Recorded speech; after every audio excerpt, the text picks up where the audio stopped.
Welcome to session 2 of NOOB to Pro in Advanced Excel by Ecovision Academy. Today we are going to discuss the XLOOKUP function, index function, match function, and the reverse lookup function. All these functions are very useful to extract any query from the data. Suppose you have a dataset like this, where you have the data of different persons, their department, their city, and their salary. And you have to fetch out, or you have to extract any particular query from this data. You have to extract, suppose you have to extract the salary of Rahul, or you have to extract the salary of Amit, or you have to extract that what is the city of Sneha, or you have to extract what is the department of Priya. In all these type of cases where you have to extract something from the data, you have to execute the query on the data and find out the result as per the question provided. You can take the help of these functions: xlookup, match function, reverse lookup function, index function. So now one by one we are going to solve these queries. The first thing that we are going to do, we are going to find out the salary of Rahul. Rahul, here we have two Rahul. One Rahul is in the department of sales, another Rahul is in the department of IT. At first, I have to calculate the salary of Rahul. For that, I will use the XLOOKUP function. XLOOKUP. Within XLOOKUP, you have to give the lookup value. My lookup value is Rahul, so I will just write Rahul, and it is in double quotation. Then after giving comma, my lookup value is completed. Now the lookup array. Lookup array refers that from where you are searching from the lookup value. I am searching the lookup value from this name column, from this B column, or from this name column. Within these values, I am searching Rahul. So what is my lookup array? My lookup array will be all these names. All these names from B2 to B9. Then after giving a comma, I have to mention the return array. That what I want to see. Do I want to see Rahul, or I want to see the salary of Rahul? The answer to this is I want to see the salary of Rahul. So I have to mention the return array. That is the values of the salaries. And after that I have to close it, and you will see that if I execute this XLOOKUP function, it will actually show me the salary of Rahul. But this Rahul is working in the sales department, and I have to suppose I have to find out the salary of Rahul working in IT department. It is highly possible that in the real life data set you may find out that there are two or three or four Rahuls present in your data. Rahul is a very common name. So suppose in your data set you have five Rahuls from different departments, and you have to find out the salary of Rahul working in IT department. What will you do? In that case also you can use the XLOOKUP function, but in a little bit complex way. I would not say complex, but in a little bit um, descriptive way. So for that I am going to write the XLOOKUP function again. Then sorry for my spelling mistake. XLOOKUP. Okay. Then I have to mention the lookup value. I will come back to this. Sorry. Here, what will I provide? Let me just clarify. I will provide two conditions. I will provide two conditions. The first condition is that I will tell the XLOOKUP function that I am giving you all names from B2 to B9. From B2 to B9, I am providing you all the names. You find me Rahul from out of it.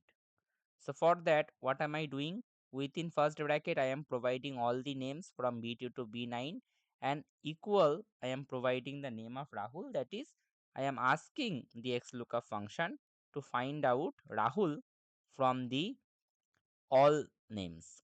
That means from all the names from B2 to B9, I am asking the XLOOKUP function to find out Rahul. Then I am closing the bracket, and now I am going to give another condition within XLOOKUP. This is the first condition that I have provided to XLOOKUP, that I have provided all the names from B2 to B9, and I have asked the XLOOKUP to find out the Rahul by providing equal Rahul. Then in the second condition I have to provide, I am going to provide the second condition within bracket. And what will be my second condition? My second condition will be that I am asking the Rahul from IT department. So for that, I am going to select the entire values which are consisting in the department column. So I am selecting from C2 to C9, which is consisting all the values of the departments: sales, HR, IT, sales, IT, HR, sales. And what am I searching out of this? I am searching for IT department. So I am again going to give equals, within double quote I am going to give IT. Now we have provided two conditions.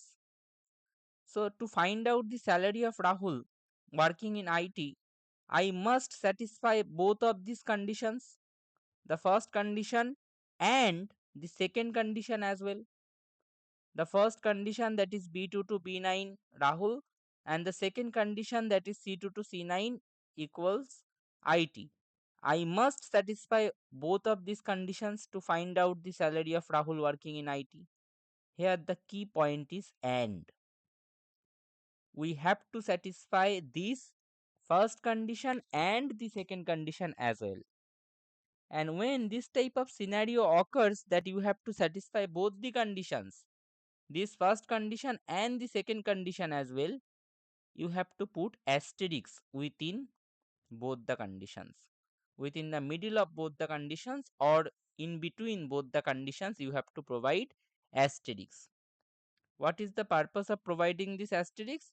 It is to give the instruction to XLOOKUP function that I want both these conditions to be executed and then you show me the result. So within XLOOKUP I have provided two conditions, and I have also given that instruction to XLOOKUP that I want this condition and the second condition, both the conditions to be executed. For that I have given an asterisk in between both the conditions. Now after giving a in start, when you are starting, look, here are two, it is a very important step here, that you have to provide 1 at the start. You have to provide 1. Why 1?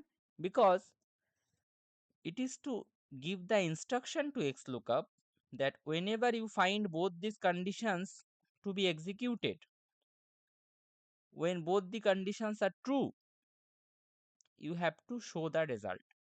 To point out that, you have to give 1 in the beginning. If you don't give this 1 in the beginning, it will not show you the results. So why am I giving this 1 in the beginning? Because I am asking the XLOOKUP function that whenever these both conditions are executed, you have to show the results. Whenever both of these conditions are true, you have to show the result. For that I am giving 1 in the initial part or initial position. Now after giving comma, we have to provide the return array. Now what will be our return array? Our return array will be the salaries, the values of the salaries, because that is what we want in the place of the return. We are asking for the salary of Rahul working in IT, right? So what are we asking for? We are asking for salary. So our return arrays will be the values of the salaries. And now if I execute it, you will find that the value is being returned as 65,000. It is returned as 65,000. That means, as you can see from the data also, The Rahul that is working in the department of IT is also receiving a salary of 65,000. In this way, you can use the XLOOKUP function in much more complex scenarios also, where you have several Rahuls or several Priya or Amit in the dataset. Okay, so I hope you got a proper idea. A place of confusion in this XLOOKUP function is this one. Always remember, when you are using two conditions or more than two conditions, to give the instruction to the XLOOKUP function that I want you to show the result when both of these conditions are true. To give that particular instruction, you are providing this one. Why are we providing this one? To give that instruction to XLOOKUP function that if this condition and this condition both are being satisfied, then you have to show the result. To provide that instruction to XLOOKUP, we are providing this one. Okay. Now, coming to the next part, here we are going to take care of the index function and match function. Okay.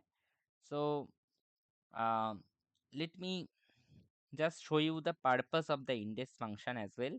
Index function returns the actual values from the table using that row and column.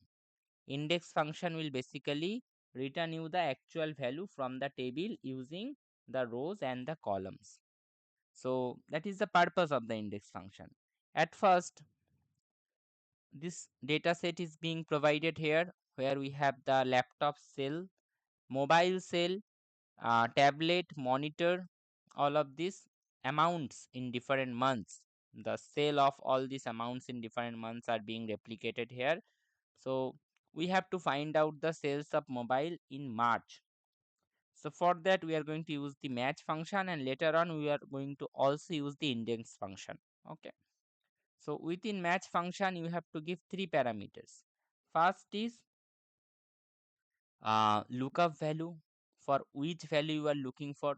So we are looking for mobile sales, right? So we have to give mobile within double quote, mobile. Then after giving comma, we have to provide lookup array. From where are we searching for mobile? We are searching for mobile from the first column where all the product names are provided. So we have to select that entire array. Then we have to provide match type. Match type are of three categories. One if you want less than, zero if you want exact match, and minus one if you want greater than. We want exact match, so we are going to provide zero. And our first match condition is over. Okay. Now we are again going to run match condition. Why? Because we don't want the sale of mobile only. We want the sale of mobile in the month of March. So we have to execute another match condition to keep the month in the consideration as well. So we are going to put the match function again. And in this match function, what is our lookup value? Our lookup value is the month. Which month? Month of March. Okay. And what is our lookup array?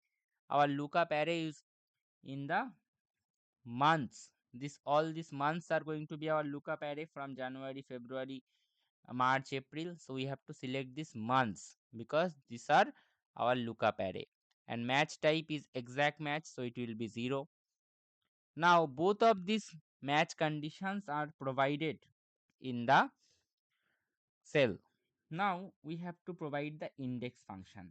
Now many of you might ask that what is the purpose of the index function? Why are we going to provide the index function now? Because if you don't execute, sorry, if you don't provide the index function now, this formula that you have written will not show you anything. Why? Because index function, the purpose of index function is to show you the actual value from the table. To see the values from the table, you have to use the index function. Match function will find you the data but will not show you the data. To show the data, you have to use the index function. Okay, it is just like reading something, but then if you have to visualize that writing, you will require a notebook. So here to read something, you require your eyes only, nothing else, right? But to visualize that, to write that, you require a notebook. So your eyes are basically the match function, which will give you the idea, which will find you the data. But to see that data, you require a notebook, and that notebook will be basically the index function. I hope it is clear. So we are going to write equal index. Within index, you have to provide the array. Now what will be our array? Our array will be the entire data, will be the entire data. So we have selected the entire data as our array. Then after selecting the array, we have to give a comma, and then two match functions are already executed here, and we have to end this index function. The first bracket that I have provided in this index function is not being closed. I have to close it at the end, and you will find that the mobile sales in March is being shown here. The mobile sales in the month of March is being shown, that is 140. 140. In this way, you can use the match function, and to see that data that is being fetched out by the match function, you can use the index function as well. So I hope the XLOOKUP function, index and match function is clear now. Now the last thing that we are going to do is called reverse lookup. Reverse lookup is nothing but it is a application of the XLOOKUP. It is just an application of the XLOOKUP, but reverse lookup is a quite fancy name provided to you just because we are doing something back calculation types or reverse calculation types. Okay, so what is reverse lookup? Suppose you want to find out employee ID of Kabir. Employee ID of Kabir. For that, you can use the XLOOKUP function. And in lookup value, what you have to provide? You have to provide the name of Kabir, as we are finding the employee ID of Kabir. Then, um, in the lookup array, you have to provide the names, and in the return array, you have to provide the employee IDs. And if you run it, you will find out the employee ID of Kabir, which is 203, which is 203. So this is a kind of a back calculation, reverse calculation, that with the help of names you are going back and you are finding out and extracting the employee IDs. That's why it is called reverse lookup. It is actually nothing but a kind of application of the XLOOKUP. Okay, so we have learned four things out of this session 2 of NOOB 2 Pro in Advanced Excel by Coefficient Academy. What are those four things? We have learned two applications of XLOOKUP, one advanced application, one basic application. We have learned the concept of index and match function. So these are the four things that we have learned. And another thing is reverse lookup. So in total, we have learned five things regarding to advanced Excel. All of this will be learned properly in the courses that are being uh, upcoming by Coefficient Academy. If you want to take part in all those courses that are upcoming in the uh, upcoming time period, and the courses will be at a very least price and at a high duration interval as well. Stay tuned for those courses. Stay connected with Ecovision Academy. This is our contact number. If you want to connect with us, you can refer to this number and connect with Ecovision Academy. Thank you.